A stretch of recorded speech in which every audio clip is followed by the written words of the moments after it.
PCC chief Revanth Reddy దిష్టిబొమ్మను ఉరివేయడాన్ని నిరసిస్తూ Congress party శ్రేణులు కదం తొక్కారు. కరీంనగర్ జిల్లాలోని తెలంగాణ చౌక్ లో ఉరివేసిన రేవంత్ రెడ్డి దిష్టిబొమ్మను తొలగించి రేవంత్ రెడ్డి చిత్రపటానికి పాలాభిషేకం చేశారు.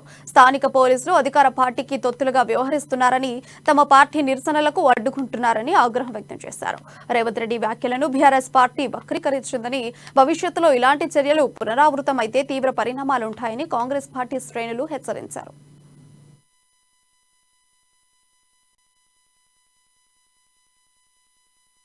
స్థానిక ఎమ్మెల్యే అయిన గంగుల కమలాకర్ గారి ఆధ్వర్యంలో ఇక్కడ ఒక ప్రెస్ మీట్ పెట్టి కరీంనగర్ లో రేవంత్ రెడ్డి గారు అమెరికాలో మాట్లాడిన మాటల్ని వక్రీకరించి ఒక దుష్ప్రచారమే చేయడమే కాకుండా తన దిష్టిబొమ్మ ఒకటి నడి చౌరస్తాలో హ్యాంగ్ చేస్తే మరి పోలీస్ వ్యవస్థ ఏం పీక్తుందని చెప్పేసి నేను కాంగ్రెస్ పార్టీ తరఫున అడుగుతున్నా.